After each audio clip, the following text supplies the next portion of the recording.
जो भी साथी भाई बाहर घूम रहे हैं सब लोग अंदर आ रहे हैं। सभी साथियों का मैं तहे दिल से स्वागत करता हूँ, वंदन करता हूँ, अभिनंदन करता हूँ, क्योंकि आप सब लोग अपना बहुत ही कीमती समय, आज के समय में समय ही किसी के पास नहीं, बाकी सब कुछ अपना कीमती समय, अपने बच्चों का कीमती समय निकाल करके और अपने सारे जो काम आप सबके बिगड़ रहे थे उन सबको छोड़ करके फिर भी आप हमारे साथ, हमारे कंधे से कंधा मिलाने के लिए हमारे साथ खड़े हुए हैं।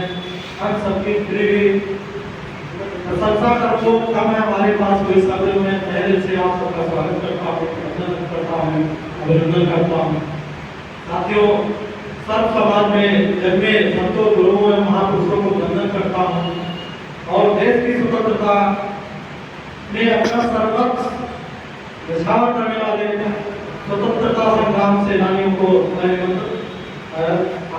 नमन करता हूँ। इसके साथ में आज हम जिस प्रांगण में महात्मा गांधी प्रांगण में बैठे हैं, हॉल में बैठे हैं, ये वो प्रांगण है जहाँ से बापू ने इस देश को आजादी का एक संकल्प लेकर के इस देश की आजादी के मिसाल को कायम किया। उनकी प्रेरणा लेकर के महात्मा गांधी साहब को आप सबको भी मानना चाहिए, पढ़ना चाहिए, क्योंकि उनकी प्रेरणा लेकर के उन्होंने अपने एक वरिष्ठ जो उच्च हमारे में ब्रिटेन में पढ़े, लंदन में पढ़ने के बाद में अपने देश में आते हैं और जानते हो इनके पिताजी जूनागढ़ रियासत के चेयरमैन थे। इतनी बड़ी रियासत थी और उसके चेयरमैन थे। अब उनको क्या जरूरत पड़ी थी कि इस देश में आने के बाद एक धोती में पूरा जीवन गुजार दिया।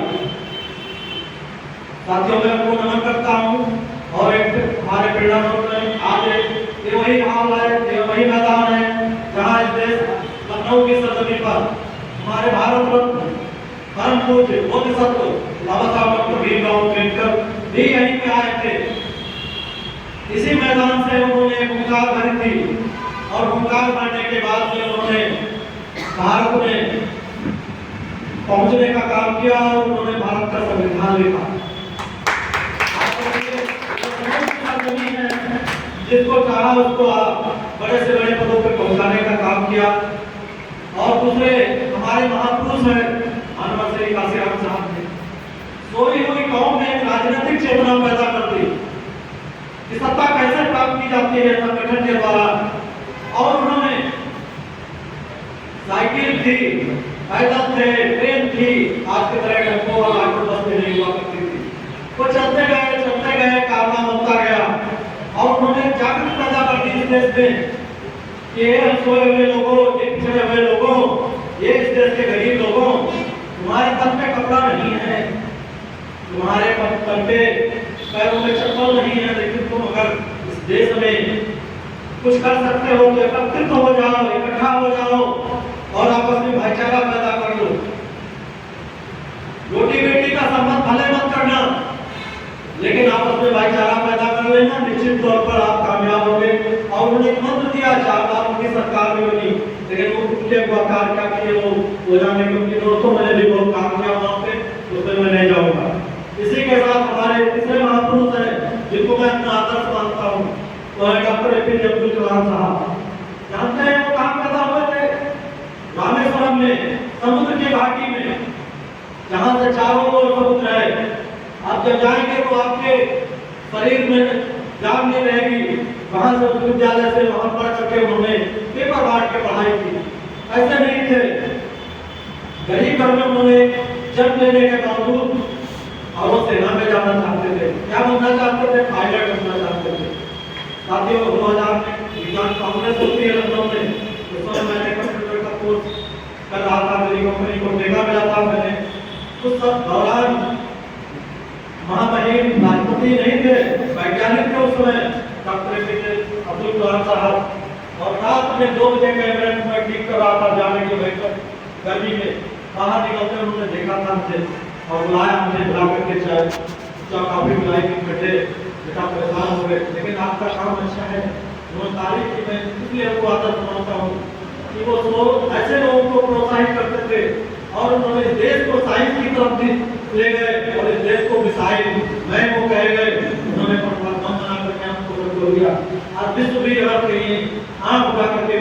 भी किसान भारत में देखना चाहता है तो महामहिम पूर्व महामहिम राष्ट्रपति महोदय डॉक्टर APJ अब्दुल कलाम साहब ने जो प्रमाण पत्र हमारे देश को दिया है उसके डर के कारण कोई भी नाम हमारे भारत देश की तरफ अपना करके नहीं दे सकता।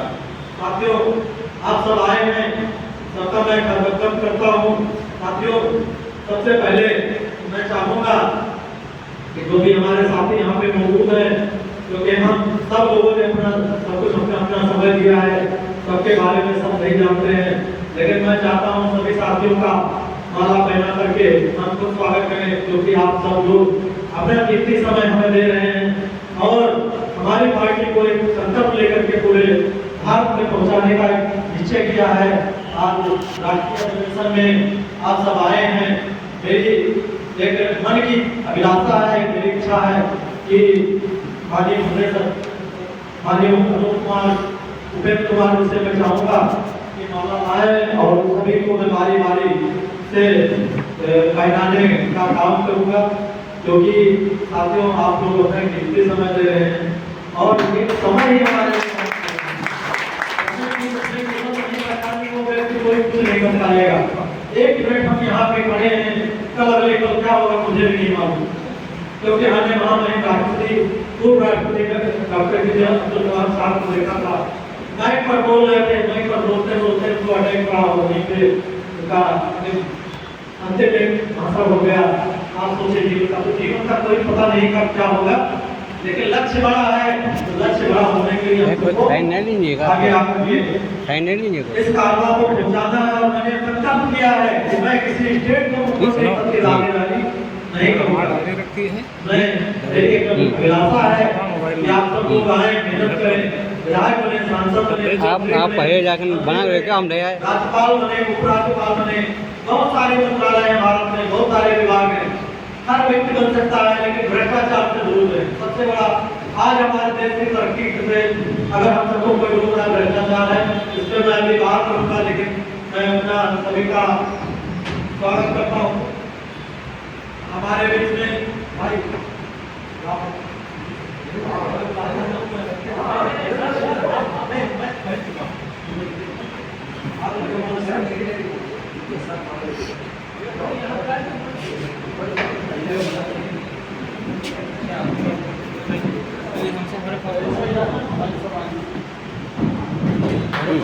उनको बाहर आने का पड़ेगा, करती रहनी चाहिए। सभी पदाधिकारियों को महिला आती है, उनको माल्यार्पण करते हुए देखिए कितना आप